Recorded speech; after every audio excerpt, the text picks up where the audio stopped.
Buongiorno, ben ritrovati, prima edizione di Antenna 3 Nord-Est, l'informazione come sempre in primo piano, si parte puntuali alle 12 per terminare intorno alle 13:30, tantissime le notizie che vi dobbiamo raccontare in questo momento. C'è in diretta il Presidente del Veneto, Luca Zaia, da Palazzo Balbi, ma andiamo però prima a Mestre, dove per noi davanti al Tribunale dei Minori c'è il nostro Lucio Zanatto. Oggi la sentenza per l'accoltellamento di Marta Novello era marzo di 2 anni fa. Sapete che è stata accoltellata da un quindicenne che si trova ad oggi ancora all'estero. Lucio è lì per noi da questa mattina, ti vediamo collegato. Lucio, buongiorno, aggiornaci su come sta andando questo ultimo atto del processo a carico del ragazzo.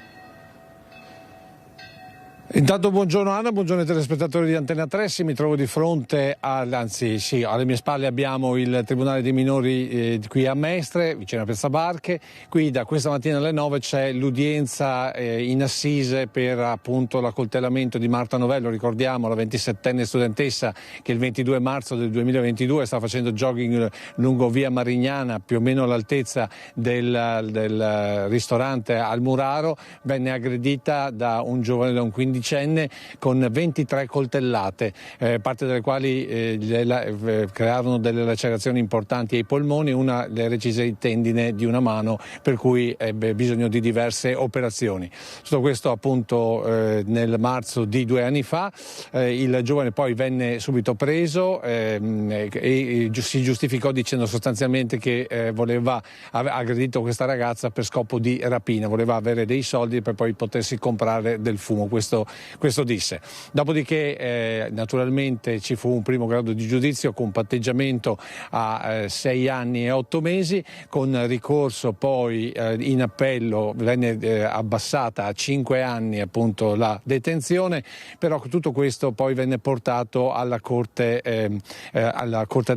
venne portato alla Suprema Corte, che rimandò il giudizio proprio qui in Corte d'Assise, perché secondo appunto la Suprema Corte non era stata fatta un'adeguata valutazione sullo stato mentale del giovane in quel momento, cioè se era capace di intendere, di volere, mentre aggrediva appunto la giovane donna. Tutto questo naturalmente oggi siamo al culmine, alla discussione finale, perché la Corte d'Assise ha incaricato Alessandro Pesavento, il dottor Alessandro Pesavento, psichiatra di Padova, di stilare una valutazione appunto sullo stato mentale del giovane. Alessandro Pesavento, tanto per intenderci, è anche lo psichiatra che ha seguito il caso di Erodoto, non so se vi ricordate, nella zona di Cesio Maggiore.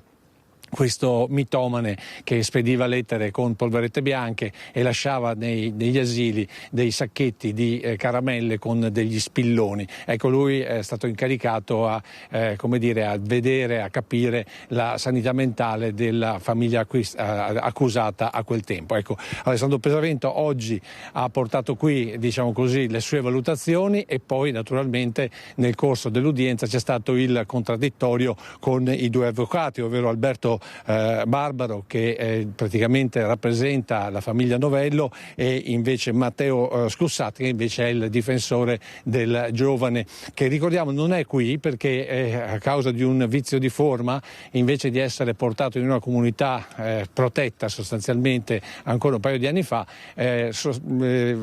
fu libero per un periodo di tempo, e la madre lo portò a Londra, dove si trova tuttora comunque in Inghilterra, quindi non è presente qui. Oggi si discuterà sostanzialmente, anzi si sta discutendo dalle 9 appunto la perizia, per poi arrivare arrivare alla sentenza.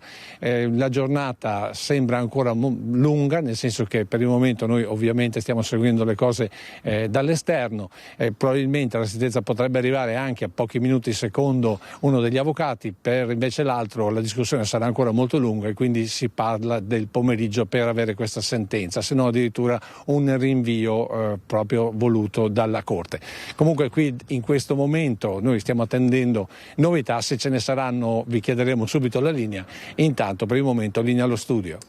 Grazie al nostro Lucio Zanatto. Allora, avete sentito, il quindicenne si trova a Londra, il vizio di procedura che indignò tanti, indignò ovviamente anche i genitori di Marta Novello, che non vollero mai rilasciare dichiarazioni, tanto fu lo shock rispetto a quanto accaduto, il tema della perizia, se il ragazzo fosse o meno capace di intendere di volere in quel momento, le dichiarazioni del ragazzo che avrebbe voluto portare via i soldi alla ragazza che è stata aggredita alle spalle con diverse coltellate mentre stava facendo jogging per le strade di Mogliano. Ci spostiamo a Palazzo Balbi, sta parlando in questo momento il presidente Luca Zaia, c'è la firma, l'accordo per un importante protocollo. Quello che sentirete ora però è la fase finale, lo stanno interrogando i giornalisti presenti al termine della conferenza stampa. Vediamo che cosa stanno dicendo.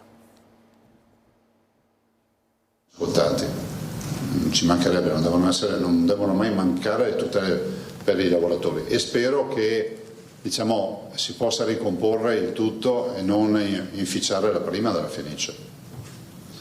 Dall'altro il tema del sovrintendente è un tema che non prescinde da due fattori. Il primo fondamentale che è quello della qualità, è quello degli skill personali e quello del suo curriculum che deve essere assolutamente eccellente. Il secondo dall'autonomia.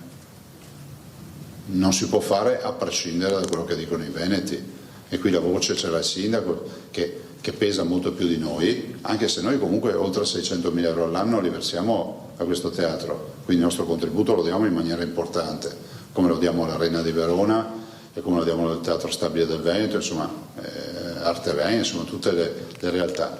E tanto ora non abbiamo mai tagliato sul fronte dei servizi culturali, però penso che a Roma debba tenere presente che un'istanza che arriva dal territorio deve essere quantomeno valutata e comparata con le idee che hanno in mente loro.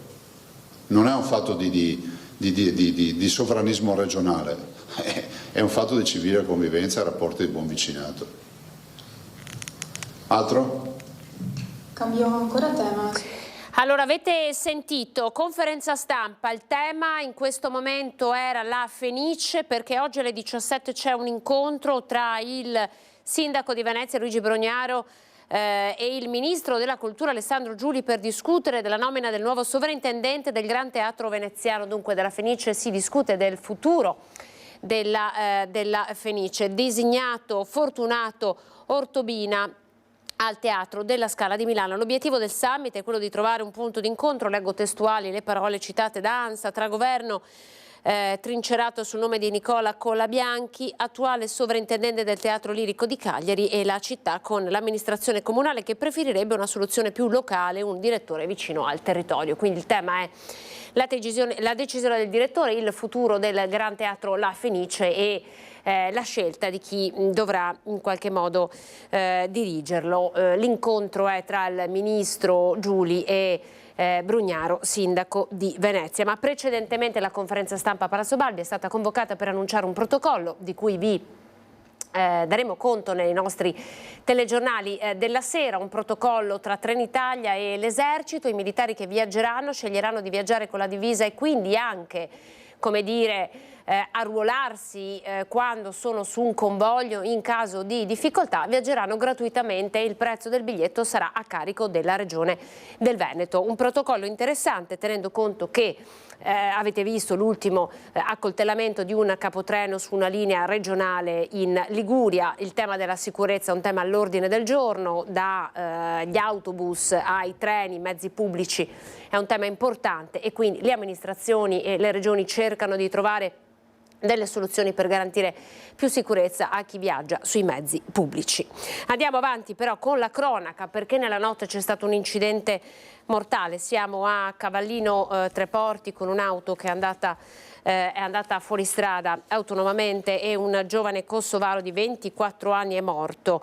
Cavallino Treporti, l'auto si è schiantata contro un albero che costeggia la carreggiata. L'incidente è avvenuto intorno all'1, siamo in via Fausta. La vittima era a bordo dell'automobile guidata da un connazionale che viaggiava in direzione di Cassavio, che per cause ancora da accertare ha perso il controllo invadendo la corsia opposta, andando a sbattere contro l'albero e spezzandosi in due. Auto dunque letteralmente spezzata in due.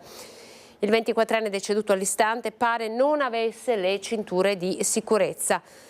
Il guidatore non ha riportato lesioni di rilievo. Allora, noi andiamo avanti, torniamo a collegarci un attimo con Palazzo Balbi per cercare di capire se stanno emergendo nuove tematiche, le domande dei giornalisti al Presidente del Veneto, Luca Zaia. Sentiamo un attimo. La politica estera in questi anni, e questo potrebbe essere, come si può dire, il booster che fa la differenza. Quindi potrebbe aprirsi veramente un grande scenario per noi. Altro? Velocemente, si è scritto molto ultimamente di Via del Mare e l'aggancio è un po' con... C'è Adalberti qui, dov'è? L'abbiamo persa, ma abbiamo... Facciamo parlare lei, che sta seguendo lei direttamente, se non ti spiace. In linea generale volevo solo chiederle, la frase non sarà un'altra pedemontana nelle modalità di gestione. Ma no, basta leggere il bando di gara. Perché è un progetto puro. Lei non escluderebbe, in caso i costi diventassero talmente alti per cui SIS si rifiutasse di procedere, di dire ok, se le condizioni non ci sono... Ad oggi non abbiamo queste avvisaglie, cioè c'è un bando, c'è una gara alla quale hanno partecipato e quindi è un impegno formale, punto. Pedemontana era una vecchia gara che non nasceva nella notte dei tempi, noi l'abbiamo migliorata, questo non si dice mai, uno sconto, ricordami di quanti miliardi? 9 miliardi? No. 9 miliardi di sconto, siamo passati da 21 a 12, che a me non sembrano patatine, e lì era una roba vecchia che abbiamo ereditato, qui è una roba che ci possiamo intestare, perché se arriva tardiva è perché durante l'inchiesta Mose, facendo i dovuti passaggi, abbiamo deciso di sospendere, perché comunque c'erano interlocutori che erano anche coinvolti col Mose, e quindi basta, chiuso, nel senso che loro si sono aggiudicati la gara e ci diranno come vogliono fare la strada. E sulla Pedemontana, ultimissima cosa, dopo la conferenza stampa del PD che... Allora, avete sentito il tema, la via del mare, contestata da diversi sindaci, soprattutto i sindaci, diciamo, dell'area trevigiana, non dell'area veneziana. Siamo a Padova ora con i carabinieri della compagnia di Cittadella. Rapine e furti ad anziani disabili, ci sono 2 arresti, ci dice tutto la nostra Chiara Gagliani, che vedo collegata. Chiara, buongiorno. Anna, buongiorno ai telespettatori. Appena finita la conferenza stampa dei carabinieri all'interno del comando provinciale, ringrazio per essere con noi Maggiore Alberto Cavenaghi, comandante della compagnia dei carabinieri di Cittadella. Li ringrazio anche per il lavoro che lui e tutti i suoi uomini hanno fatto in questi mesi, davvero un episodio criminale terribile, uno dei peggiori che io abbia mai raccontato nella mia carriera. I 2 arrestati, si tratta di 2 giovani, uno era 17enne all'epoca dei fatti e i fatti risalgono tra maggio e giugno di quest'anno, e l'altro di 27 anni, entravano nelle case di soggetti fragili, di anziani, una volta che avevano capito che erano soli, e poi li derubavano di pochi spiccioli, mettendo però prima in atto delle azioni di violenza gratuita che lasciano davvero esterrefatti. Ecco, questi episodi voi siete riusciti, Maggiore, a dimostrare 4 rapine accertate, su 4 state ancora lavorando, ma probabilmente non sono le sole. Davvero erano episodi brutali. Come agivano i 2 arrestati? Le indagini prolungate e minuziose che abbiamo svolto nel corso dei mesi ci hanno consentito di ricostruire un modus operandi professionale e preciso messo in atto da questi 2 criminali. Sostanzialmente, avvalendosi di mezzi di trasporto messi loro a disposizione di volta in volta, si recavano all'interno di quartieri residenziali dei comuni dell'Alta Padovana, e una volta selezionate abitazioni in cui avevano certezza che vivesse una persona anziana da sola, si avvicinavano a queste abitazioni, facevano effrazione in modo assolutamente violento e rapidamente saltavano letteralmente addosso agli anziani o alle persone talvolta anche disabili, colte di sorpresa all'interno delle proprie case, non curanti del fatto che avessero di fronte delle persone particolarmente fragili, le afferravano con violenza per il collo o le strattonavano in modo assolutamente impressionante, fino a minacciarle di mali sproporzionati rispetto a quello che poi è risultato essere il bottino, appunto pochi spiccioli bricioli o oro di poco valore e minacciavano addirittura di mutilare parti delle mani, le mani stesse, o di fare del male ai parenti delle vittime qualora queste li avessero allertati per denunciare quanto fosse avvenuto. La dinamica è stata sempre estremamente efferata, in alcuni casi addirittura ciò che è stato asportato erano le fedi nuziali delle vittime, non curanti del fatto che le donne sorprese sole in casa in lacrime stessero chiedendo di lasciare loro almeno l'ultimo ricordo del marito defunto. Ecco, davvero avete sentito episodi di brutale violenza, un'indagine molto difficile, intanto per la fragilità delle vittime e poi anche perché scosse, terribilmente anche prostrate da quanto accadeva, ovviamente non chiamavano il 112 ma chiamavano il figlio, la figlia, e quindi voi arrivavate dopo. Nel corso delle indagini appunto prolungate e assolutamente minuziose, la più grande difficoltà è stata proprio quella di non avere chiamate contestuali alla commissione del fatto o nell'immediatezza della commissione del fatto, proprio perché le persone inermi che venivano selezionate come vittime avevano difficoltà nel comporre il numero di pubblica utilità 112 ed addirittura in certi casi difficoltà ad avvisare gli stessi parenti, e quindi in molti casi i fatti sono stati segnalati con un apprezzabile ritardo rispetto alla commissione di qualche minuto o addirittura di un'ora. Ecco, sono stati individuati grazie a pedinamenti, grazie a spostamenti, grazie davvero ad un lavoro certosino messo in campo dai suoi uomini. Io approfitto di lei per lanciare un appello a tutte le persone che sono in nostro ascolto, soprattutto a chi ha una certa età. Agli sconosciuti non si deve aprire la porta, mai. L'Arma dei Carabinieri raccomanda da sempre a tutti i cittadini di non fidarsi di persone che non si conosce allorché queste telefonino o si presentino al campanello di casa. In particolar modo alle persone più anziane, alle persone più esposte per varie ragioni, la raccomandazione che l'Arma dei Carabinieri dà è quella di affidarsi sempre al numero di pubblica utilità 112 e di contattare i Carabinieri in ogni caso di dubbio. Allora io davvero ringrazio il maggiore Alberto Cavenaghi, attraverso di lui ringrazio anche tutti i suoi uomini che hanno operato in questa indagine, ringrazio per la collaborazione tecnica il collega Andrea Benetti da Padova. La linea può tornare allo studio. Chiara, grazie. Torniamo, anzi restiamo a Padova con la storia di chi ha tentato di rapinare un 14enne prendendolo a pugni e minacciandolo con un coltello. Ancora la criminalità in primo piano, identificati 2 baby bulli, il questore di Padova emette nei loro confronti il provvedimento del Daspo Willy. Hanno aggredito un loro coetaneo sferrandogli un pugno e minacciandolo con un coltello. Volevano la sua bici e tutte le sue cose di valore. La violenza vicino al patronato della parrocchia Sacro Cuore di Padova martedì pomeriggio. Protagonisti 2 quindicenni di origine straniera che sono stati subito identificati dai poliziotti intervenuti dopo l'allarme lanciato dal 14enne aggredito.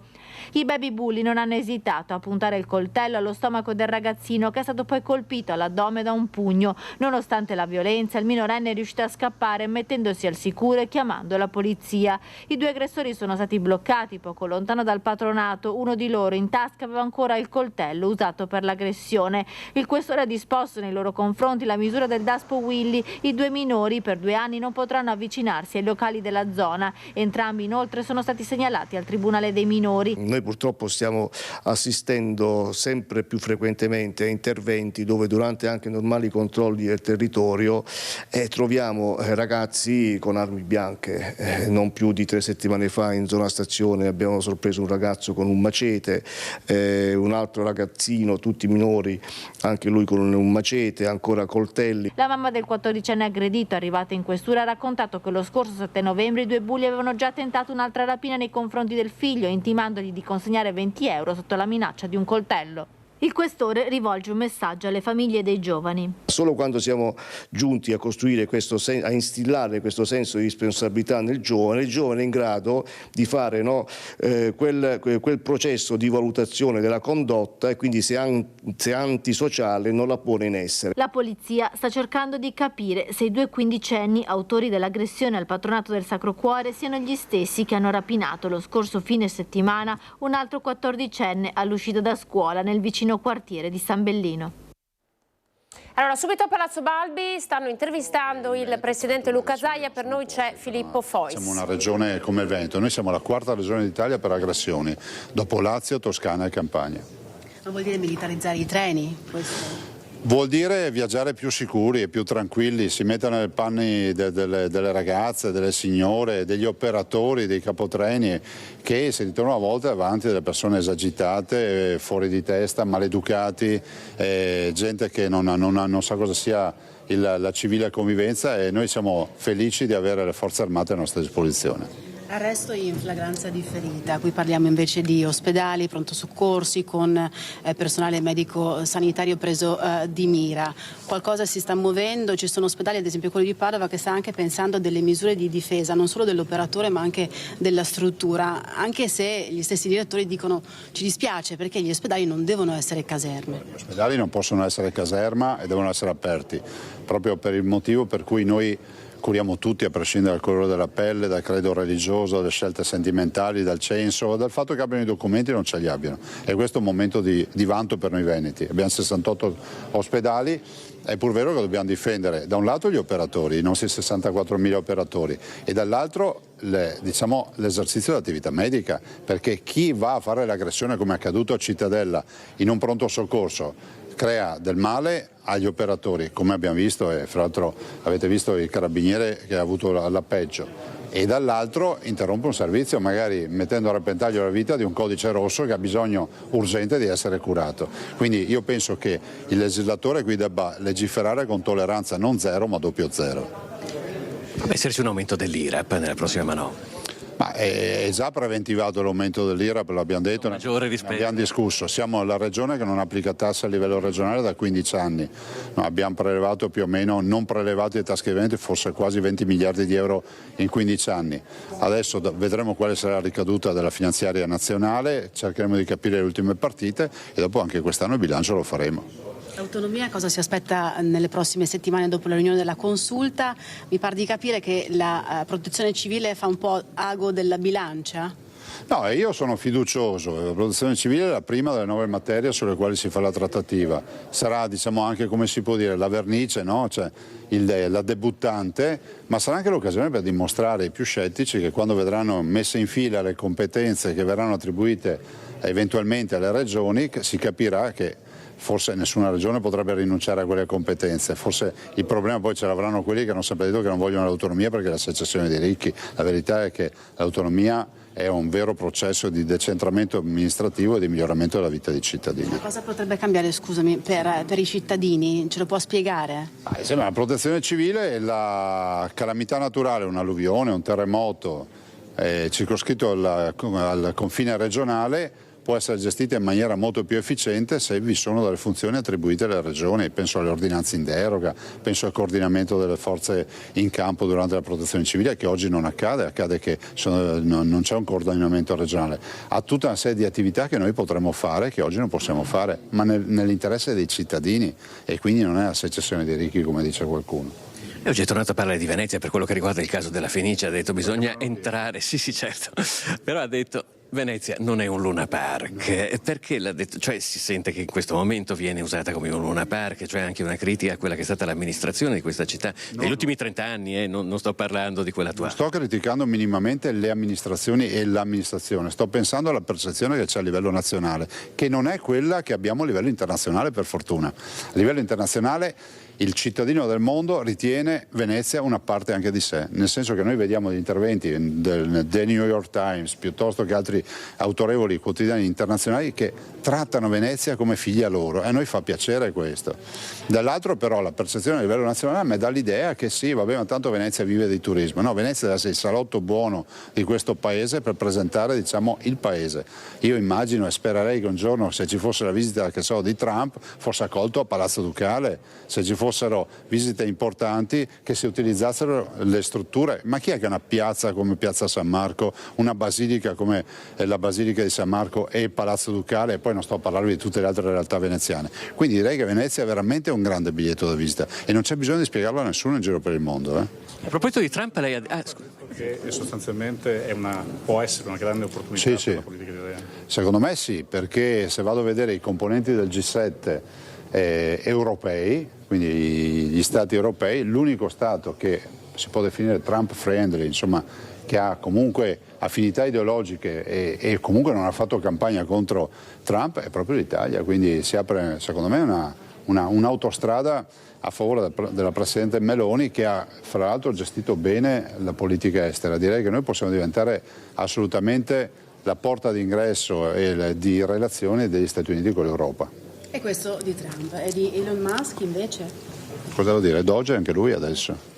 È Doge, è stato nominato Doge, lavorerà per l'innovazione, lavorerà per la legalità, per l'efficienza, come dice il suo nuovo titolo, e direi che a noi fa piacere che qualcuno accomuni il Doge e la Repubblica Veneta. Magari da Tesla toglierà la T e ci metterà il leone a lato. Senta, tornando a Trump però, per quanto riguarda l'export italiano, veneto, insomma tanti prodotti poi esportati in tutto il mondo, non c'è da temere? Ma guardi, io non so cosa ha in testa il Presidente Trump, ma di certo il mondo è in osmosi, l'ho già detto in molte occasioni.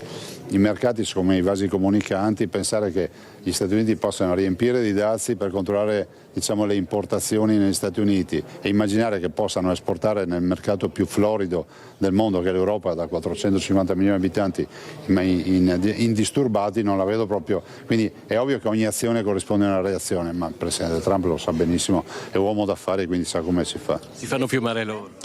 Ma si dice in Veneto che si prendono più mosche col miele che con l'aceto, mi fermo qui. Dovesse venire in Veneto, Trump ve lo porterebbe? Palazzo Ducale. E poi? Avremo modo di conoscere una bella terra, e ricordo anche che gli Stati Uniti, per scrivere la loro Costituzione, sono venuti a vedere, diciamo, la prima democrazia al mondo, che è stata la Repubblica Veneta. Okay. Buon lavoro ragazzi, lascio il generale.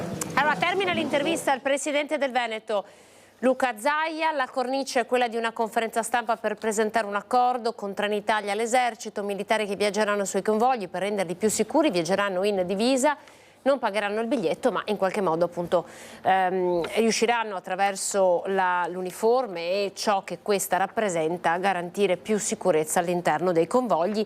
Il loro biglietto lo pagherà la Regione del Veneto. C'è un altro tema che ormai tiene banco da diverso tempo ed è quello legato ai furti. Nella Marca trevigiana, bersagliata dai furti, siamo in Sinistra Piave, a Ponte della Priula, dove il titolare di un laboratorio di penetteria ha sorpreso i ladri che fuggivano dopo il furto di alcuni macchinari e ha inseguito la loro auto lungo il ponte sul Piave, costringendoli ad abbandonare il mezzo e a fuggire. I carabinieri hanno poi fermato uno dei due uomini, un marocchino di 68 anni, mentre il complice ricercato l'aereo furtiva è stata recuperata. A San Fior, via Pagotto, un residente ha sorpreso 3 uomini che indossavano il passamontagna nascosti tra le case, probabilmente in attesa del momento propizio per entrare nelle case. Sono stati invece costretti a fuggire attraverso i campi, mentre sul posto intervenivano polizia e carabinieri. Eccoci qua le immagini di via Pagotto a San Fiore. Il sindaco Gastone Martorella ha intenzione di potenziare il controllo di vicinato, invita i residenti a segnalare immediatamente alle forze dell'ordine ogni movimento sospetto. Dunque, non solo la Marca trevigiana, ma l'intero Veneto bersagliato dai ladri, con il cambio e l'arrivo dell'ora legale. Evidentemente fa buio molto presto, i ladri entrano in azione anche nel tardo pomeriggio. Allora, per quanto riguarda questo tema, andiamo sui Colli Euganei con il nostro Francesco Ratai, il sindaco di Rovolon, Ermanno Magagnin, anche Rovolon martoriata da furti e razzie. Francesco. Siamo davanti alla prefettura di Padova perché ieri c'è stato un coordinamento interforze tra questura, carabinieri e prefettura appunto per cercare di arginare quella che sembra una vera e propria ondata di furti e sono stati predisposti servizi aggiuntivi per il controllo del territorio. Con me c'è il sindaco di Rovolon, Ermanno Magagnin. Il sindaco di Rovolon perché la zona dei Colli Euganei è tra le più colpite del suo comune. Si sono verificati nelle ultime settimane parecchie razzie, parecchi furti in casa, furti che sono tipici della stagione, anche se il sindaco ci sottolineava che rispetto agli anni passati sono iniziate anche un po' prima. Insomma, una situazione che lascia preoccupazione anche tra i cittadini. Sì, buongiorno. Sì, confermo che nei giorni scorsi anche nel nostro comune è stato oggetto di tentativi di furto e di furti. Ufficialmente dai dati del Comando Stazione Carabinieri di Bastia abbiamo 5 denunce per furti e confermo che rispetto agli anni precedenti si sono anticipati, nel senso che normalmente si andava a cavallo delle festività natalizie. Quest'anno invece abbiamo avuto un anticipo appunto di questi tentativi, di questi furti che poi sono stati anche eseguiti purtroppo. E ovviamente c'è un po' di preoccupazione sia da parte nostra ma anche e soprattutto della cittadinanza, e quindi anche noi siamo in contatto continuo con col comandante, con la stazione Carabinieri di Bastia, con la polizia locale Retenus, e si stanno cercando di intensificare i controlli, di fare una sorveglianza sempre più forte, più intensa. E un appello che mi sento di fare proprio è quello di fare un'azione condivisa fra tutti, cioè tra cittadini, comune e anche ovviamente forze dell'ordine, perché è importante innanzitutto segnalare eventuali presenze, eventuali mezzi sospetti che transitano nei nostri territori. Ecco, voi come comune chiaramente avete aumentato i controlli, ci diceva che avete 8 vigili di tutta la rete dei comuni a cui aderite nella convenzione. Ecco, pensate anche di aumentare la videosorveglianza? Sì, noi negli ultimi anni abbiamo investito molto sulle telecamere, quindi sui impianti di videosorveglianza. Attualmente abbiamo circa oltre 40 punti del territorio che sono oggetto di impianti di videosorveglianza. Nei varchi di entrata al nostro territorio, nei confini, abbiamo delle telecamere che leggono le targhe sia in entrata che in uscita dei mezzi, quindi continueremo con questo investimento, con queste azioni. Credo che altre telecamere dovremmo riuscire a installarle anche nelle aree residenziali, nei punti più sensibili entro la fine dell'anno, e quindi continueremo anche con questo investimento, perché abbiamo visto che effettivamente danno un'utilità importante. Abbiamo avuto anche 1 o 2 casi che grazie proprio agli impianti di videosorveglianza presenti hanno permesso poi anche di individuare, identificare chi ha commesso questi reati. E aggiungo che continueremo anche, come facciamo ogni anno, a cavallo appunto delle festività natalizie, andiamo a implementare anche un servizio di vigilanza privata con guardie giurate. Allora, avete sentito il collegamento del nostro Francesco Rattà, il tema della videosorveglianza, dei controlli e tantissimi comuni che sono presi di mira, microcriminalità, sono furti oppure tentati furti. Sono tante le problematiche che stanno attanagliando la nostra regione, ma oltre a quella della microcriminalità con i furti c'è anche quella legata alle emergenze nelle falde. Il tema è quello di Romano Dezzelino. Per noi c'è il sindaco Simone Bontorin con la nostra Monica Smiderle. ETRA ha scoperto nei pozzi un potenziale cancerogeno ed è scattata l'ordinanza. Andiamo subito dalla nostra Monica Smiderle. Monica, buongiorno.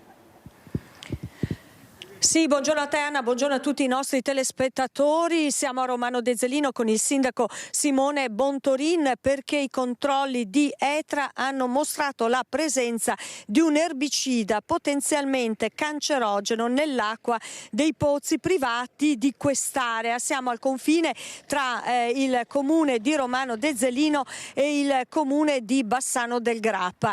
Ovviamente la presenza della sostanza inquinante è stata segnalata ai sindaci, ieri sono scattate le ordinanze. Allora sindaco, facciamo il punto. Nella giornata a cavallo del weekend scorso, ETRA, nei consueti campionamenti che fa nei pozzi che poi vengono utilizzati per l'immissione dell'acqua nella rete dell'acquedotto, sono state trovate delle sostanze, questo metolaclor, che è un erbicida utilizzato di solito nella coltivazione del mais. Questa sostanza presente nel pozzo ha fatto scattare una segnalazione segnalazione all'azienda sanitaria, che ha comunicato a noi sindaci la necessità di intervenire in vari modi. La prima limitando e bloccando l'utilizzo dell'acqua di pozzo per usi domestici e per usi igienico-sanitari in un certo senso. Dall'altra parte la necessità di effettuare dei campionamenti in tutta quella che è quest'area della quale noi ci troviamo al centro. Campionamenti che sono in corso anche nella giornata di oggi. Certamente i campionamenti sono stati fatti sia su quelli che sono i pozzi di emungimento, ma anche nei pozzi piezometrici, che sono i pozzi di controllo presenti in quest'area, non solo nell'area in cui ci troviamo, ma anche a diversi chilometri di distanza, proprio per capire la dimensione e la possibilità di restringere l'area eventualmente che ha problemi di inquinamento di falda. La presenza dell'erbicida potenzialmente cancerogeno nei pozzi di questa zona significa che è inquinata anche la falda? In questo momento si sta proprio studiando e valutando quella che è l'estensione di questo problema. Potrebbe essere un problema molto circoscritto relativo a una prossimità dei pozzi in cui è stata rilevata la sostanza, potrebbe essere una sostanza che proviene anche dalla falda, quindi è proprio in questo momento che si sta valutando. In questo luogo la falda proviene dalle mie spalle, dalla valle da Valsugana, e poi forma un'ansa e va verso la parte sud di Bassano. Quindi se è presente in questo luogo, sicuramente, se la cosa è in falda, proviene da nord di questa zona.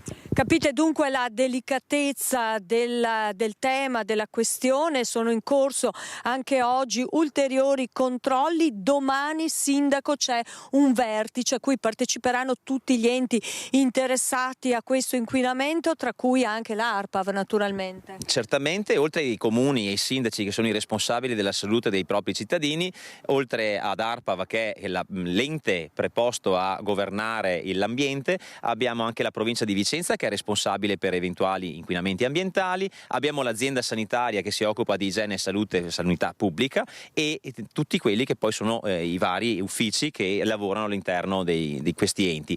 Il tema è proprio quello di capire e anche andare a campionare eventuali pozzi che sono presenti in quest'area privata per restringere quanto più possibile l'area di questo inquinamento. So che lei questa mattina ha avuto modo di sentire anche alcune famiglie che utilizzano l'acqua del pozzo, c'è naturalmente preoccupazione per questa situazione. Certamente queste famiglie che non sono all'interno di quest'area ma in un'area immediatamente limitrofa, per precauzione hanno ricevuto l'avviso di non utilizzare l'acqua di pozzo. Le famiglie in questione utilizzano l'acqua per uso domestico, quindi anche per uso alimentare, perché in quella zona non sono serviti dall'acquedotto. E questa mattina, parlando proprio con loro, ho capito anche l'apprensione, perché sono presenti dei bambini, e quindi la precauzione in questo momento non è mai troppa. È da dire che tutti quelli che utilizzano acqua di acquedotto non si devono preoccupare. Infatti questo le avrei chiesto, dobbiamo sottolineare che l'acqua dell'acquedotto è a posto, i controlli dicono che non c'è la presenza di questa sostanza. Certamente, quindi chi utilizza in questo momento l'acqua di acquedotto non deve avere alcun tipo di problema o di apprensione, solo chi utilizza l'acqua di pozzo o per uso domestico, ma nel nostro caso sono estremamente pochi, 2 casi, o chi utilizza anche l'acqua per delle aziende che hanno l'utilizzo della produzione alimentare. In questo momento queste sono le 2 cose che andiamo a tutelare. Una situazione in divenire, i controlli di oggi fotograferanno la situazione un po' meglio, il vertice poi di domani mattina, quindi continueremo a raccontarvi nella nostra informazione l'evolversi di questa situazione così delicata tra Romano e Bassano. È tutto, Anna, la linea torna allo studio. Grazie alla nostra Monica Smidele in un Veneto ferito già dal caso FAS, lo ricorderete, le indagini vanno comunque avanti, è importante fare luce su temi come questi. Sapete che Etra sta facendo i suoi controlli, avete sentito che comunque l'acqua dell'acquedotto è un'acqua buona ed è un'acqua controllata. Il problema sta nell'acqua del pozzo, e quindi per le famiglie che utilizzano l'acqua del pozzo. Velocemente, Mattino di Padova, rissa in stazione a Padova con catene e coltelli, scattano 3 denunce, l'intervento ai carabinieri della polizia locale nel piazzale della stazione ferroviaria, dove 3 uomini moldavi si erano dati appuntamento per un regolamento di conti. L'ultimissima notizia in ordine di tempo nel nostro Veneto. Siamo in pubblicità, linea alla regia, tra pochissimo continueremo a parlare di microcriminalità, poi con noi il segretario del Partito Democratico del Veneto, a cui rilanceremo alcune dichiarazioni che il presidente Zaia ha fatto, le avete sentite, sul terzo mandato ad esempio, e non solo. A tra poco. Eccoci, prima edizione di Antenna 3 Nord-Est, buongiorno, ben ritrovati con l'informazione in apertura, la conferenza stampa oggi a Venezia, a Palazzo Balbi, per annunciare un protocollo d'intesa con i militari dell'esercito, l'esercito e Trenitalia, militari che potranno viaggiare anche quando viaggiano, insomma, per piacere con la divisa, intervenendo in caso di situazione di difficoltà e di pericolo, così viaggeranno gratuitamente e il biglietto sarà loro pagato dalla Regione del Veneto. La sicurezza all'interno dei trasporti pubblici per chi prende i mezzi pubblici, dagli autobus ai treni, è un altro punto all'ordine del giorno e che preoccupa il nostro Paese. Ricorderete è di circa 2 settimane fa l'accoltellamento ai danni di un capotreno, siamo in Liguria, a cui seguì il giorno dopo uno degli scioperi più lunghi, insomma, della storia dei nostri trasporti, 8 ore di sciopero e nessun convoglio che ha viaggiato in tutta Italia, con notevoli disagi, ma è stata la risposta molto forte dei sindacati a quanto accaduto. E se questo accadeva sui treni, sugli autobus si continua ad essere in difficoltà. Un nuovo episodio di violenza ai danni di un autista della MOM, e torniamo nel Trevigiano, guardate. È successo a Vazzola, nella linea 141, il nostro autista è stato preso a pugni da un personaggio che pensava di montare un autobus in modo gratuito. Chiede il biglietto e riceve prima un pugno e poi viene derubato degli occhiali. Questa è l'ennesima aggressione sulle Corriere della Marca, finita con l'arresto pressoché immediato per rapina da parte dei carabinieri di un senegalese di 24 anni, peraltro già noto alle forze dell'ordine per reati simili. Il ricovero invece al pronto soccorso per l'autista, che ora è a casa con diversi lividi e 3 giorni di prognosi. Un grazie alle forze dell'ordine, alla compagnia di carabinieri, compagnia di Conegliano, che sono intervenuti in maniera repentina, hanno beccato questo personaggio, l'hanno portato dentro e hanno assistito il nostro autista. Quindi questo è un fatto importantissimo, perché i carabinieri ci stanno dando un supporto importantissimo. Presidente Coladon, che sottolinea come MOM stia investendo in tecnologia a difesa degli autisti, con videosorveglianza di ultima generazione in un solo tasto. È un pulsante dove l'autista può attivarlo quando c'è situazione di pericolo, questo attiva tutte le telecamere e sono in contatto con le forze dell'ordine. Certo, l'aggressione probabilmente non sarebbe avvenuta se ci fosse stata la vigilanza privata resa operativa dalla MOM già nell'ottobre dello scorso anno, ma a domanda precisa il Presidente risponde: ma voi avete la security a bordo? In questo momento no. Una risposta a denti stretti, perché pare che il servizio di sicurezza privata sia andato in contrasto con quella pubblica, col risultato che non solo sarebbero stati ritirati i vigilanti, ma anche i semplici steward che gestivano le salite su bus e corrieri dedicati alle scuole. Facile pensare che senza questo supporto agli autisti, gli episodi di violenza sui mezzi pubblici saranno inevitabilmente destinati ad aumentare, con il Presidente MOM a cui non resta che puntare sull'autodifesa.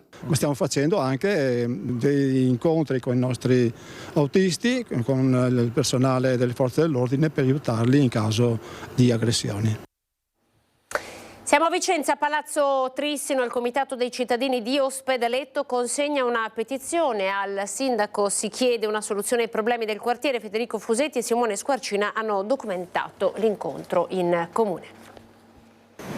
Buongiorno, siamo a Palazzo Trissino, sede del Comune di Vicenza, per parlare ancora del quartiere Ospedaletto, dei suoi problemi, delle richieste dei residenti. Noi di Rete Veneta siamo andati a sentire quali sono le difficoltà maggiori di questo quartiere, insomma è chiesta più sicurezza anche sulla viabilità, il cavalca ferrovia, insomma andiamo a rivedere un po' insieme quali sono le richieste principali dei cittadini. La velocità è sempre sostenuta, anche perché questa strada qui, soprattutto per andare verso da Anconeta, andare verso Bertesina, dalla mattina alla sera è trafficatissima. È una super strada. Così definisce la principale strada che attraversa il suo quartiere il nostro affezionato telespettatore Giancarlo Dalben, fino a che non verrà completata la tangenziale nord di Vicenza. Con il prolungamento di via Aldo Moro, sottolinea, una grande parte del traffico di attraversamento della città è destinato a passare tra queste strade che non sono state progettate per sostenere l'attuale mole. A complicare la vita di commercianti e residenti i numerosi cantieri per la posa delle infrastrutture eseguiti senza una pianificazione comune. Passava una ditta, bucava, passava un'altra e faceva un'altra traccia, passava e asfaltava. Dopo sembrava che avessero finito, prima di asfaltare praticamente hanno fatto tutte le segnaletiche, parcheggi, scarico. Qui per esempio manca quella della... Adesso hanno asfaltato, adesso non c'è più un segnale di parcheggio, i signori lì che hanno un negozio non hanno il loro spazio per lo scarico quando viene il camion per scaricare il vino. Le strisce qua anche che le hanno tolte adesso. La sicurezza basta. In questa condizione è pericoloso, bisogna che sistemino al più presto la scuola qui. Non ci sono dossi, mancano le strisce e vedo che anche il vigile a volte fa difficoltà a fermare il traffico perché le macchine corrono. Sarebbe necessario eventualmente quei semafori che se superi determinata velocità scattano al rosso, per cui sei costretto ad rallentare la velocità. Altro punto nero della viabilità, lo stato di salute del cavalcaferrovia verso Bertesina. Il ponte è un po' pericoloso, mettiamola così.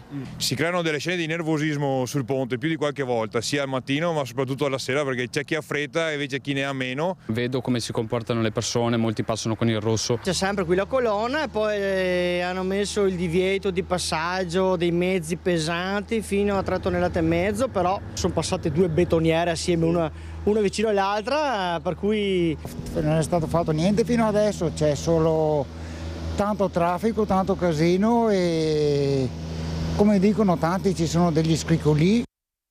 Ma noi perché siamo qui a Palazzo Trissino? Perché Deborah Basso, buongiorno, che salutiamo. Buongiorno a voi. Residente, cittadina del quartiere Ospedaletto, ha consegnato questo plico di firme. Quante sono e come le ha raccolte? Sono quasi 600 firme, le ho raccolte io come cittadina, quindi io parlavo con la gente, io andavo nei bar, nei campi da calcio, andavo nelle palestre, andavo nelle scuole, fuori dagli asili, quindi parlavo proprio al cittadino.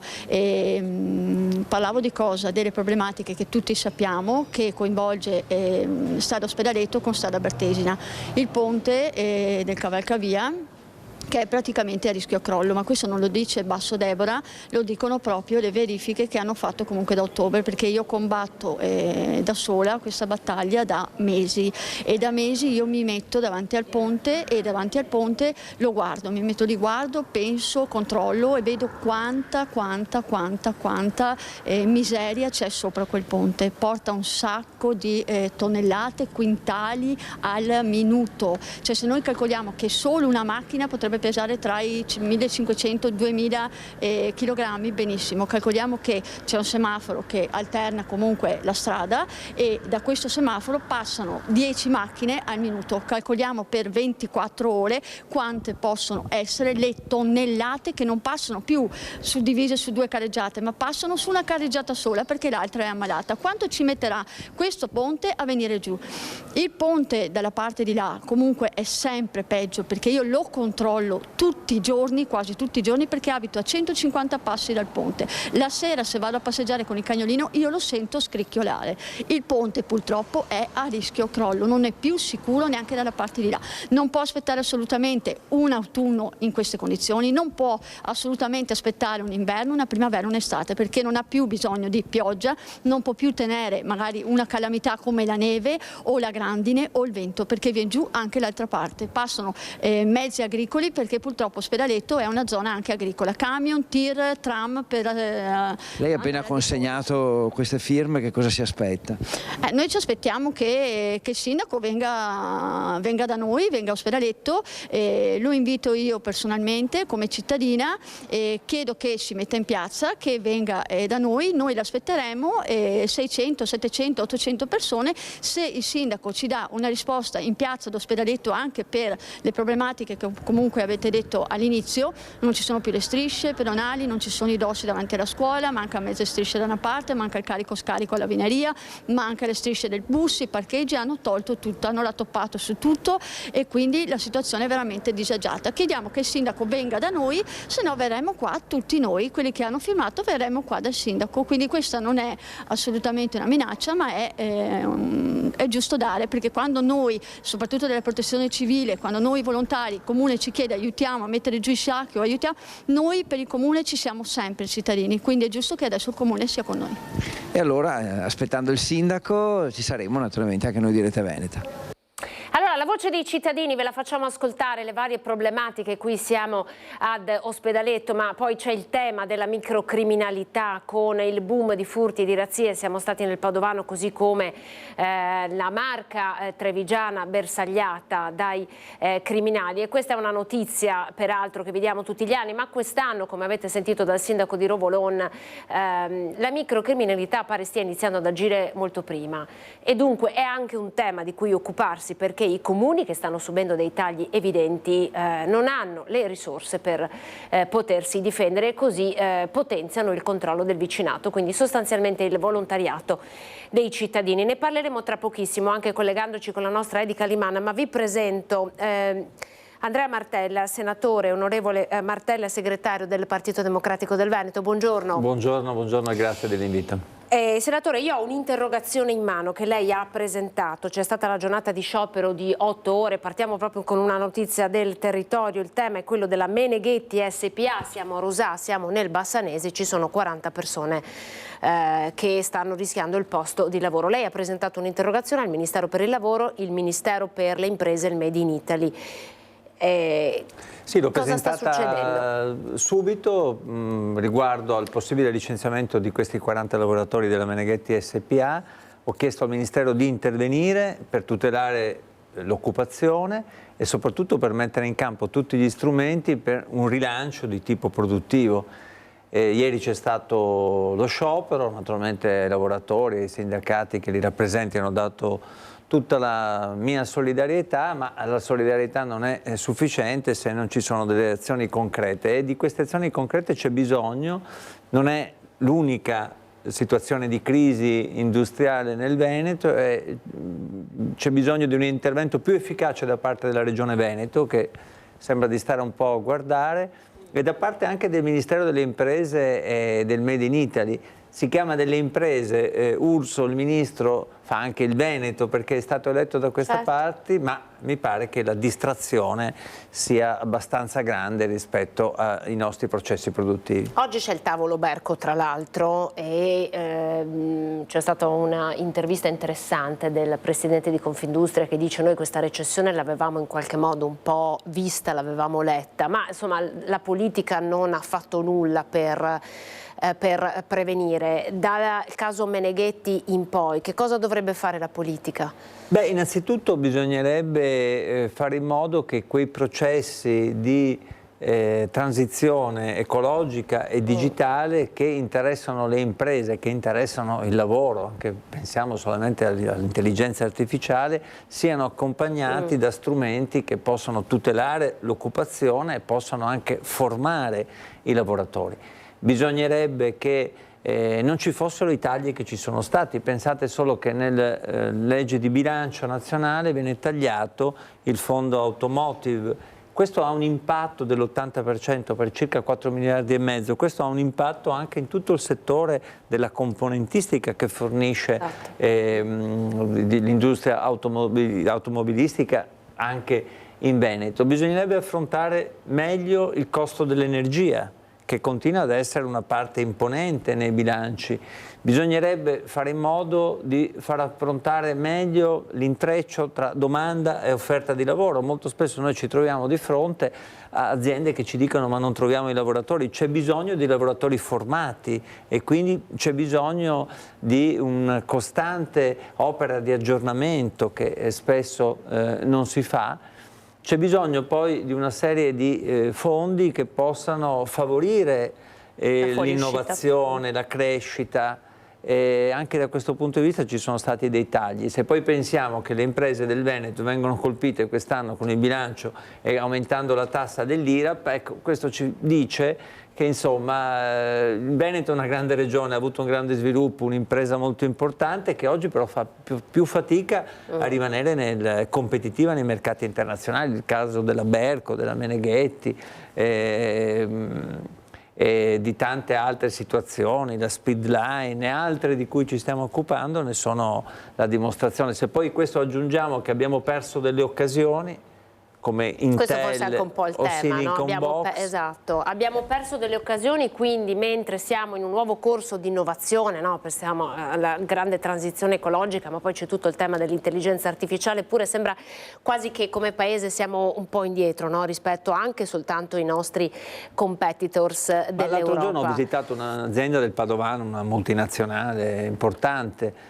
Una volta si diceva multinazionali tascabili, quelle aziende che da piccole poi sono diventate delle multinazionali, e mi hanno fatto vedere come il processo dell'intelligenza artificiale incide in una serie di determinati calcoli con diciamo un impatto molto grande. Un lavoro che prima poteva essere fatto una settimana viene fatto in una giornata, se prima poteva essere fatto da un team di persone oggi viene fatto da una persona. Ecco, io penso che noi dovremmo affrontare seriamente questa cosa, l'intelligenza artificiale è una grande opportunità. Penso che in Veneto bisognerebbe costruire un fondo anche a favore delle aziende per favorire un approccio sistematico e serio a questo tema che consenta di tutelare i processi di innovazione e la qualità del lavoro. Anche riqualificare questi lavoratori, mi vengono in mente i 40 lavoratori della Meneghetti che sostanzialmente per le nuove esigenze produttive dell'azienda dovrebbero semplicemente essere riqualificati e potrebbero o accompagnati insomma ad una fuoriuscita ma dignitosa, perché poi c'è anche questo tema, oppure semplicemente come dire, educati attraverso un programma che dia loro nuove competenze. Ma poi parallelamente però, mi perdoni, parliamo di tagli ai comuni. Cioè parliamo di una situazione in cui si aumenta l'IRAP e si tolgono i fondi ai comuni. Sì, questo è veramente dà il segno di questa legge di bilancio del governo, di 2 anni in più del governo Meloni, che in realtà però sta facendo pagare molto ai cittadini e alle imprese, contrariamente a quello che aveva detto. Sui comuni il taglio è veramente molto pesante, anche sulle regioni per la verità, ma sui comuni è molto pesante. Questo significa far pagare i cittadini. Noi domani avvieremo una campagna su questo per fare un'operazione verità su che cosa comporta questo taglio ai comuni in merito ai servizi dei cittadini. Significa assistenza sociale, servizi sociali, trasporti, mense. In fondo la possibilità di essere più vicino a chi ha più bisogno.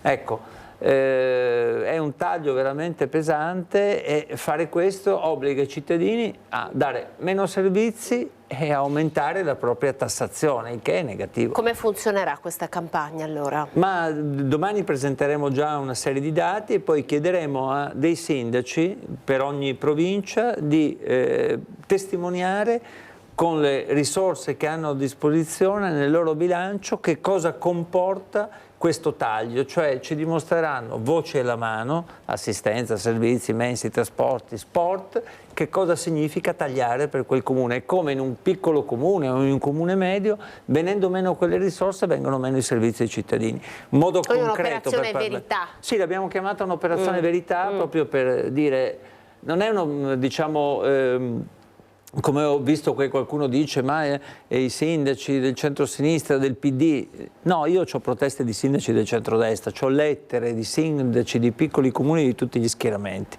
che dicono si faccia squadra per evitare questi tagli e quindi è bene che questo avvenga facendo un'operazione di verità. Noi abbiamo sentito anche il presidente di ANCI Veneto, Mario Conte, che ha detto noi aspettiamo di capire, aspettiamo di quantificare, in qualche modo è quello che voi chiedete, conti alla mano. Temo che continuando ad aspettare non si produca nulla. Adesso la legge di bilancio è entrata nel vivo della sua discussione. Noi abbiamo presentato i nostri emendamenti, nei nostri emendamenti proponiamo di togliere questi tagli che sono stati fatti anche per quanto riguarda le assunzioni cioè di dare ai comuni le risorse necessarie e non tagliare. Magari si potrebbe ragionare su cosa risparmiare, però ci dia un secondo, perché vedo si sta collegando la nostra Edi Kaliman. Entriamo proprio nel cuore dei comuni che oggi hanno a che fare con problematiche quotidiane, come ad esempio quella della criminalità, e quindi investono i soldi nella videosorveglianza, hanno pochissimi agenti di polizia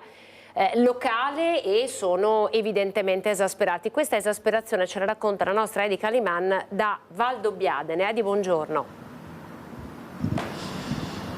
Buongiorno Anna, buongiorno ai telespettatori e anche al senatore tuo ospite. Siamo qui per continuare a parlare di furti, però ne parliamo in una veste diversa, perché i comuni dell'Alta Marca sono estremamente colpiti in queste settimane, in questi mesi da questo fenomeno che non accenna ad attenuarsi. L'ultimo caso ieri sera, poi ci racconterà tutto il vice sindaco che saluto e presento, per Antonio Geronazzo di Valdobbiadene. I comuni dell'Alta Marca, le amministrazioni lanciano un allarme collettivo di fatto. Confermo, buongiorno a tutti. Purtroppo è critica la situazione per la serie di furti che ci sono qui sul nostro territorio. Come ogni anno in questo periodo si intensificano le presenze di accessi alle case non autorizzati con sottrazioni di beni e preziosi, e anche in questo caso Valdobbiadene ne è stata colpita, e non solo Valdobbiadene, ma come dicevate voi giustamente l'intera Pedemontana da Segusino fino a Vittorio Veneto. L'ultimo caso ieri sera a Guia, questo, giusto? Confermo, ieri sera nella frazione di Guia di Valdobbiadene c'è stato un furto e sono stati allertati direttamente le forze dell'ordine e i carabinieri, che sono intervenuti sul posto. Purtroppo non sono riusciti a individuare gli artefici di questo evento criminoso. Dopo l'allarme lanciato e la richiesta di aiuto di più forze dell'ordine che pattuglino i territori lanciato dal sindaco Mattia Perencina di Farra di Soligo, anche Valdobbiadene si unisce. Valdobbiadene, il sindaco si era già attivato informalmente con la prefettura, e entro i prossimi giorni verrà fatta una richiesta formale dal sindaco direttamente all'attenzione della prefettura per chiedere la presenza, che già c'è, ma però di poterla intensificare con la presenza di maggior personale da parte delle forze dell'ordine. Personale non basta. Purtroppo quello attuale non è sufficiente a monitorare un territorio così vasto, che è tra i più vasti della provincia di Treviso come superfici.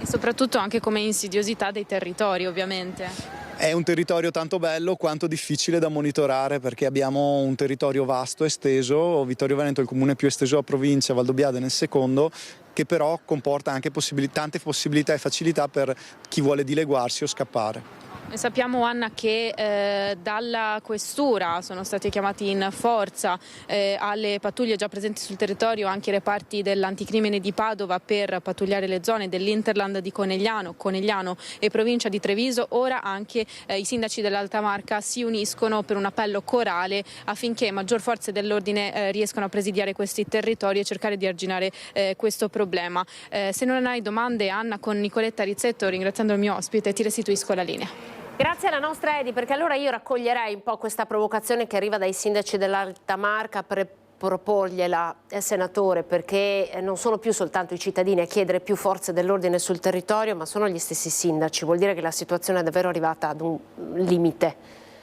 Sì, non c'è dubbio, è arrivata ad una situazione limite, e soprattutto i cittadini non possono più accettare di essere continuamente, troppe volte, in tanti comuni del Veneto, oggetto di furti, rapine. Tutto questo mette in discussione la libertà delle persone e anche a quelli che non subiscono furto fa innescare un senso di insicurezza. Quando c'è buio, quando si vede qualcuno aggirarsi nelle vicinanze, e quindi bisogna assolutamente intervenire. Il primo intervento è quello di aumentare il presidio del territorio e quindi il numero, diciamo, di coloro che sono impegnati nel controllo dell'ordine pubblico a partire dalle forze dell'ordine. Le forze dell'ordine già lo fanno in maniera encomiabile, ma le risorse a disposizione umane ed economiche sono troppo poche. Questo dovrebbe essere un investimento che lo Stato fa, perché la sicurezza non la possono garantire i cittadini, né possono garantirsi da soli di poter fare degli interventi. È necessario che ci sia un controllo e un maggiore investimento da parte dello Stato. Penso alla situazione di sicurezza che c'è in tanti piccoli comuni, ma anche in tante città, penso a Mestre. dove da 10 anni c'è una giunta di centrodestra che parla di sicurezza, ma dove la situazione è di degrado e di insicurezza ogni giorno. Nei piccoli comuni c'è questo fenomeno delle rapine a casa. Quindi... Ma da destra a sinistra però nessun governo è mai riuscito, come dire, a potenziare davvero. Ci fu in ordine di tempo l'intervento che ricordiamo maggiormente come giornalisti è il protocollo strade sicure, cioè arrivarono i militari per le strade. Cosa ne è stato? Cioè da destra a sinistra c'è mai stato davvero la possibilità di riuscire a rimpinguare l'organico delle forze dell'ordine o quantomeno insomma spostare? Adesso vediamo quanto si sta investendo per portare determinati migrati in Albania, lì c'è un investimento insomma, di forze anche economico senza precedenti, no? E poi però succede che nelle città, nei piccoli comuni, qui siamo nella zona del Prosecco, le persone non si sentono sicure a casa propria. Certo. Innanzitutto bisognerebbe dire che la sicurezza non è né di destra né di sinistra, dovrebbe essere una priorità per tutti, è un bene primario e dovrebbe essere trattata seriamente, cosa che non mi pare, perché mi pare che serva soprattutto per la destra a fare propaganda e avere qualche consenso. Ha fatto il caso dell'Albania, lì si sono sprecati allo stato attuale per portare una volta 7 e un'altra volta altri 7 migranti che adesso devono rientrare in Italia, si è sprecato circa 1 miliardo che poteva essere utilizzato per queste finalità. Abbiamo detto per la sanità, ma sicuramente per la sicurezza, oltre al fatto che si utilizza la Marina Militare per fare operazioni, come dire, da Brindisi all'Albania e viceversa per garantire questi spostamenti. Le risorse a favore delle forze dell'ordine sono aumentate nel corso degli anni scorsi anche per azione del governo di centrosinistra, ma devo dire che devono di nuovo aumentare e questa è una priorità che dovrebbe riguardare tutti, così come altre operazioni che riguardano l'utilizzo delle forze del personale dell'esercito che in alcune città stanno continuando. Però la sicurezza è fatta di 2 questioni. Di un problema di controllo e di ordine pubblico e anche di prevenzione e anche di coordinamento tra le forze, tra le polizie locali, tra le forze dell'ordine. Sicuramente bisognerebbe fare di più. Penso che sarebbe opportuno convocare presto una riunione, un tavolo, un comitato sull'ordine pubblico che metta al centro questo tema, questo a favore dei comuni. Senta, ultimissima battuta, noi abbiamo aperto questa edizione collegandoci con il nostro Filippo Fois da Palazzo Balbi, il tema era quello del protocollo siglato in regione, ma a margine è stata fatta una domanda sul terzo mandato al Presidente del Veneto Luca Zaia alla luce di quello che sta accadendo in Campania. Zaia diceva il governo decida perché altrimenti rischia di essere un no solo per il Veneto. Posso chiederle che cosa succederà e che cosa ne pensa di quello che sta accadendo? Ma io penso che questa sia una telenovela ormai, diciamo, stucchevole e che Zaia dimostra ogni giorno di più di essere interessato al terzo, nel suo caso quarto mandato, piuttosto che ai problemi dei veneti. E questo mi pare stia accadendo. Se guardo le crisi industriali, l'aumento dell'IRAP e poi che Zaia dichiara sempre su questo tema, evidentemente c'è qualcosa che non funziona. E io ho l'impressione che questo terzo mandato non ci sarà. Credo che il governo impugnerà la legge che ha recepito la Campania qualche tempo fa e quindi mi pare impossibile che da un lato impugni la legge e dall'altra consenta il terzo mandato in Veneto, perché sarebbe una cosa non omogenea. Mi pare peraltro che le forze politiche non lo vogliano questo terzo mandato, né nel centrodestra e mi permetto di dire completamente nemmeno nella Lega. Se fosse garantito sarebbe giusto garantirlo a tutti?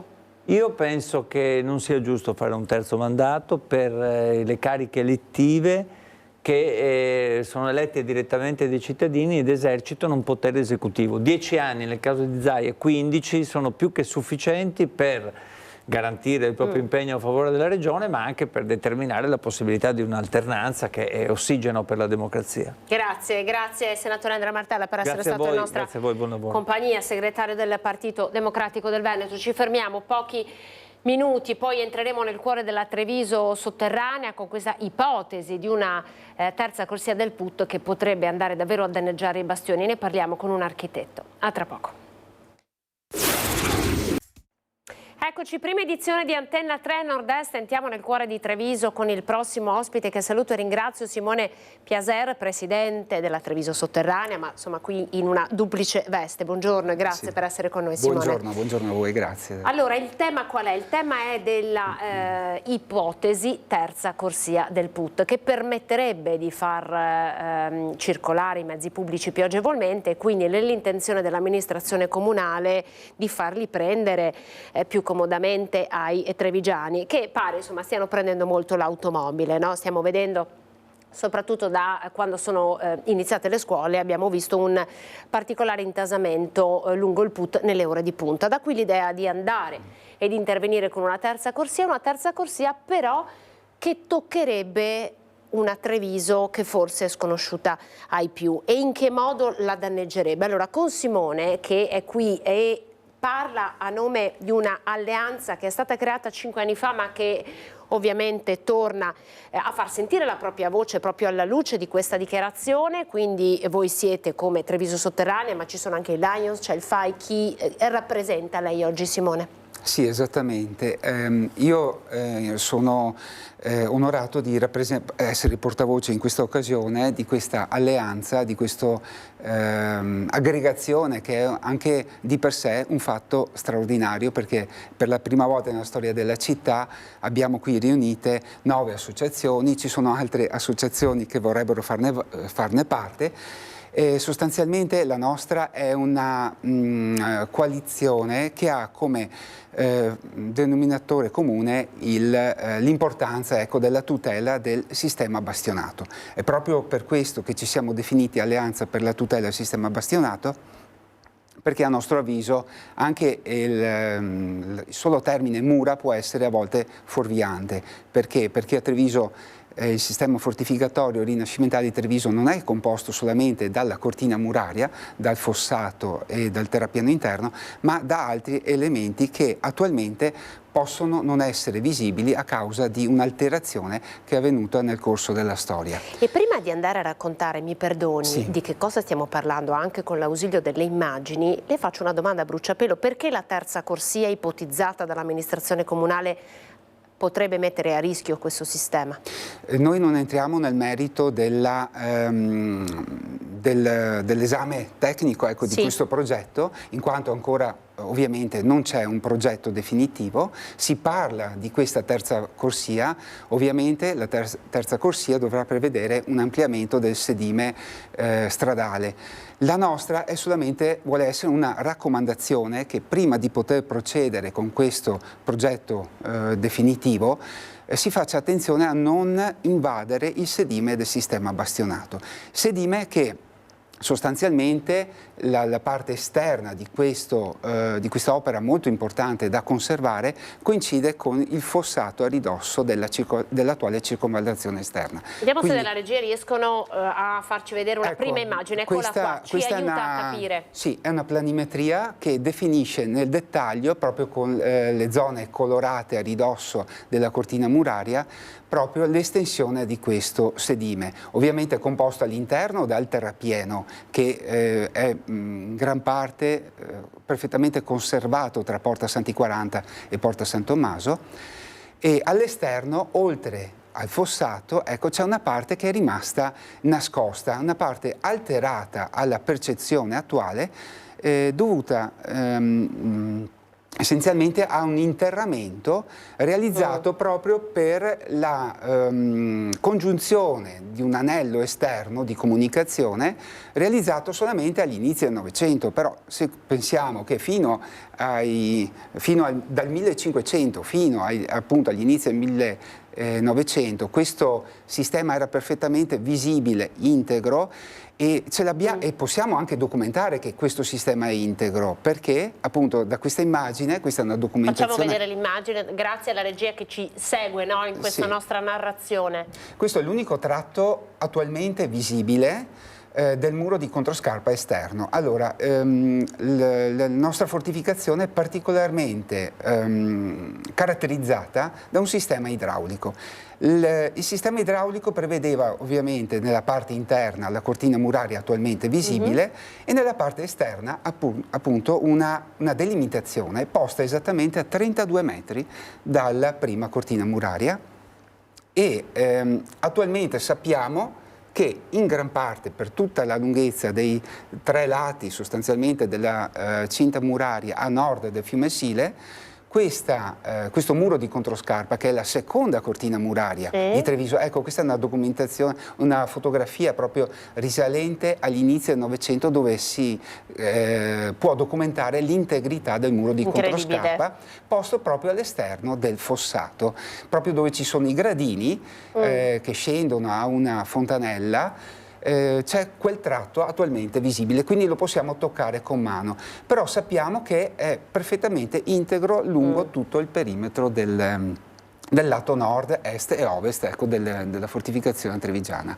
Per quello diciamo, ecco, il nostro messaggio vuole essere quello di fare attenzione a non creare costruzioni, alterazioni, come poteva essere anche il parcheggio interrato all'ex patinodromo, alterazioni che possono costituire in futuro un'opera irreversibile in grado di osteggiare il recupero futuro di queste opere. Non è detto che dobbiamo recuperarle tutte adesso, per carità, però dobbiamo garantirne, ecco, la conservazione.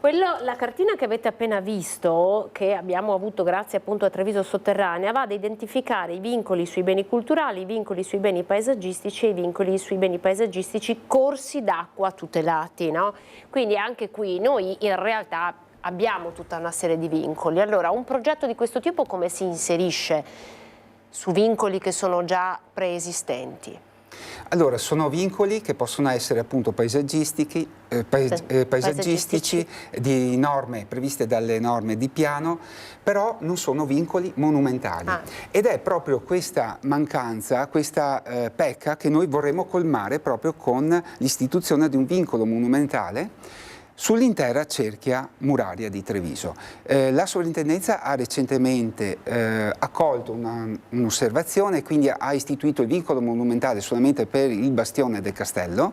Siamo di fronte alla stazione dei treni, per intenderci, ma la nostra volontà sarebbe quella di estendere il vincolo monumentale su tutta l'area, proprio per impedire queste opere che non possono essere tutelate dagli attuali vincoli di zona. Ecco. Tra l'altro l'amministrazione comunale con un progetto PNRR sta intervenendo proprio per tutelare, quindi voi dite in questo senso c'è un asse anche valoriale, no, con l'amministrazione, però l'obiettivo terza corsia potrebbe mettere a rischio talune aree e quindi anche sostanzialmente voi chiedete di fare delle rilevazioni in più, no? A fronte di questo progetto. È un progetto che comunque potrebbe essere realizzabile, secondo lei? Sì, la nostra, ripeto, è un'osservazione. Certo. Un'osservazione che vuole essere preliminare. Potreste sedervi al tavolo? Potremmo sederci a tavolo, ovviamente siamo in buoni rapporti con l'amministrazione comunale, infatti anche lo stesso sindaco Conte ha più volte appoggiato, anche riconosciuto la nostra attività, la nostra, diciamo, rivoluzione culturale, ecco, dal punto di vista della tutela di questo bene. Sostanzialmente quello che vorremmo proporre è di cercare di conservare il più possibile lo stato dei luoghi, anche non visibili, alterati appunto dal punto di vista della percezione, per poter in un futuro recuperare integralmente, almeno nella parte ancora recuperabile, tutte le parti nascoste, in modo da estendere quell'aspetto di bellezza che caratterizza proprio la città di Treviso. Infatti è facile trovare a volte, in tutti i giorni, turisti che fotografano proprio l'aspetto paesaggistico idilliaco, possiamo dire così, tra Porta San Tommaso e la penisola del Paradiso, caratterizzato da un'unione che altre città, magari con monumenti più importanti ancora di Treviso, sto parlando di Padova, sto parlando addirittura di Ferrara, Lucca, magari che possono avere un'integrità della struttura muraria difensiva rinascimentale, non hanno, perché a Treviso c'è una cosa in più, abbiamo la ricchezza dell'acqua. Questo è un fattore fondamentale sia dal punto di vista del legame fortificatorio antico, ma sia nell'aspetto paesaggistico attuale appunto della città di Treviso. Ci fa un esempio per chi ci sta ascoltando, quando lei parla anche di, come dire, luoghi nascosti, a che cosa si riferisce? Visibili e non visibili? Sì, ci dà qualche traccia per andare a caccia di questo patrimonio? La nostra appunto è anche l'intenzione di scoprire non solamente i luoghi sotterranei, di cui appunto abbiamo la fortuna di occuparci come associazione Treviso Sotterranea, ma anche scoprire quei luoghi che sembrano quasi persi per sempre. Stiamo parlando di tracce antiche, di fossati, sedimi di fossati anche corsi d'acqua sotterranei che stiamo studiando, stiamo rilevando e costantemente segnalando anche all'amministrazione comunale, perché ci sono corsi d'acqua che si sono persi anche si sono perse tracce di questi corsi d'acqua, quindi come per dire il tratto iniziale del canale delle Cantarane, che è il canale, l'originaria fossa difensiva occidentale della cortina muraria di Treviso. Cosa ci raccontano i bastioni di Treviso come storia della città? Beh, una storia straordinaria. Non mi stancherò mai di poter diffondere questa, assieme agli amici appunto che fanno parte di questa alleanza, assieme ai ricercatori di Treviso Sotterranea. È una storia unica, perché proprio da Treviso si imposta quel sistema difensivo voluto dalla Serenissima, che poi andrà a diffondersi in tutto il Veneto fino a raggiungere, diciamo, l'apice dell'evoluzione difensiva nella città ideale, nella città stellata di Palmanova. Però è proprio Treviso che rappresenta il prototipo dove si sperimentano per la prima volta queste fortificazioni. E non a caso uno dei racconti preferiti durante le nostre visite è proprio quello che serve per mettere in rilievo una figura di uno dei massimi umanisti del Rinascimento italiano, vale a dire Fra Giovanni Giocondo da Verona. È stato uno dei massimi esperti, addirittura il curatore dei trattati poi studiati anche dallo stesso Leonardo da Vinci, tanto per fare un rapporto della qualità, insomma, dell'esecuzione. Guardate realizzata. questa immagine, la sto postando io qui sul computer, che è il sistema bastionato, una sovrapposizione del catasto napoleonico su carta tecnica regionale, no? Allora abbiamo qui proprio questo disegno che ci va a raccontare del sistema di fortificazione, poi anche la città di Treviso come era immaginata come città, come polis, ma anche come città capace di difendersi, no? Cioè capace di proteggere e di, come dire, di essere staccata, separata, no? dall'esterno, una città capace di avere i propri confini. Sì, inizialmente rispetto all'epoca medievale, dove la città era una città che assumeva una forma sempre rispettosa dei corsi d'acqua, una forma prevalentemente circolare. Nel Rinascimento, una città aperta anche alle borgate circostanti, con una dozzina di porte, nel Rinascimento si realizza un'opera che è anche tremenda dal punto di vista urbanistico, perché vengono spazzati via tutti i borghi attorno alla città, si realizza quest'opera imponente e all'esterno della città per 800 metri circa verso la campagna circostante non ci doveva essere nessuna costruzione, quindi una cosa che concettualmente è difficile anche da concepire. Poi è interessante anche il tema del ruolo dell'acqua, no? Nel plasmare le città. Sì, sì, sempre dall'epoca romana all'epoca medievale e successivamente fino a quella ultima rinascimentale, l'acqua è sempre stata l'elemento che più ha caratterizzato l'evoluzione urbanistica cittadina di Treviso. E se ancora adesso possiamo osservare l'identità della città anche dal satellite, è proprio grazie a quest'opera che ci è stata trasmessa da 500 anni a questa parte. È importante, no? Il messaggio che stiamo lanciando anche qui in questa sede, proprio perché le città evolvono e in questo caso c'è in ballo una possibile intervento con una terza corsia lungo il PUT, quindi immaginate è davvero l'anello principale di strada che circonda il cuore della città di Treviso.